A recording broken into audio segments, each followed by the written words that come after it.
ভুলের জন্য আজকে কি করতে হলো, একই কাজ দুইবার করতে। তো সকালবেলা মুত্তাকিনকে মাদ্রাসায় এগোয় দিয়ে পরোটা কিনে নিয়ে আসছিলাম। পরোটার ডিম পোস্ট করে দুজনে নাস্তা করলাম আর মুত্তাকিনের জন্য পরোটা একটা রেখে দিলাম। তো আজকে ছুটির দিন, বাড়তি একটু কাজ না করলে তো হয় না। রান্নাঘরের চুলা, তারপরে এই সাইডটা এত নোংরা হয়েছিল, আমি একদমই পরিষ্কার করার সময় পাইতাম না। তো আজকে মনে করলাম যে আজকে একটু পরিষ্কার করে নিই। এই পরিষ্কার করতে গিয়ে অন্তত 5 বার কলিং বেল চাপছে, গেস্ট আসছে, এ আসে ও আসে, কলিং বেল একবার চাপে আবার যায়, আবার ময়লাওয়ালা আসছে, মানে এই করতে করতেই অনেক কষ্ট হয়ে গেছে। তবু আজকে চুলাটা অনেক সুন্দর করে পরিষ্কার হয়েছে। এরকম করে একটু পরিষ্কার করতে পারলে ভালোই হতো। আসলে রান্নাঘরে একটা মেয়ের সারা দিনের বেশিরভাগ টাইমই রান্নাঘরে কাটে। সেই জায়গাটা যদি সে মানে মন মতো না হয় না, সেখানে কাজ করেও শান্তি লাগে না। দুই ভাইকে নিয়ে না আসলে প্রতিদিন পরিষ্কার করতে আমি পারি না।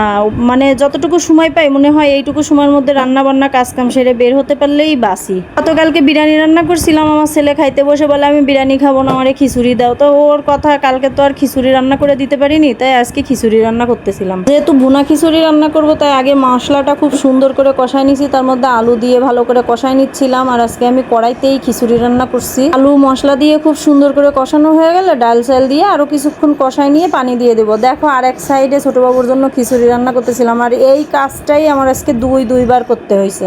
ওর জন্য যেহেতু খিচুড়ি রান্না করি, ওর জন্য ছোট্ট কড়াইতে আমি অল্প করে খিচুড়ি চড়াই দিছি ঝাল ছাড়া। আর ওর খিচুড়িতে যে পানিটা ইউজ করছিলাম, আমাদের খাবার পানি যে ডাইরেক্ট লাইন থেকে আসে ওইখান থেকে পানি দিছি। আমাদের আবার আজকে বাড়িওয়ালারা পানির ট্যাঙ্কি পরিষ্কার করছে, কি একটা মেডিসিন দিছে, পানি দিয়ে বিচ্ছিরি একটা গন্ধ আসতেছিল। এবার ওই পানি তো কোনো কিছুতেই ইউজ করতে পারবো না, তবুও আমার মনের মধ্যে কেমন একটা লাগতেছিল যে ওর খিচুড়িতে অবশ্য পানি দিছিলাম সাবমার্সিবলের পানি যখন উঠায় তখন ডাইরেক্ট যে খাবার পানিটা আসে ওইখান থেকেই পানি দিছিলাম। তারপরেও মনের মধ্যে কেমন একটা লাগতেছিল, তাই ওর খিচুড়ি ওইটা বাদ দিয়ে আমি আবার নতুন করে খিচুড়ি চড়াই দিছিলাম। এখানে আবার কিছু জিনিসপত্র গুছাই নিচ্ছিলাম। মুড়ি নিয়ে আসছে, মুড়িগুলো পটে ঢেলে নিলাম। দেখো আমার খিচুড়ির কালারটা আজকে কত সুন্দর লাগছে, মাশাল্লাহ, খেতেও খুব ভালো লাগছে।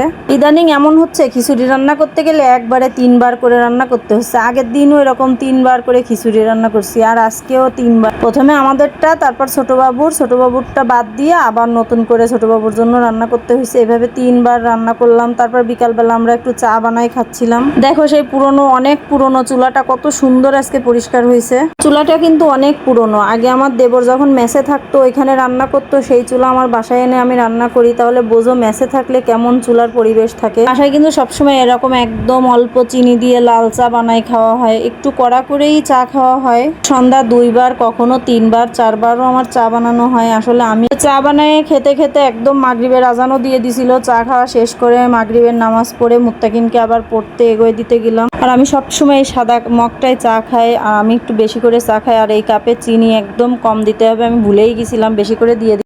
চা খাওয়া শেষ করে নিব। এর মধ্যে দেখো মাগরিবের আজানের সময় বাইরে এত সুন্দর লাগতেছিল, কি আর বলবো, তাই একটু ছবি তুলে নিচ্ছিলাম। তো আজকে এই পর্যন্ত, সবাই ভালো থেকো।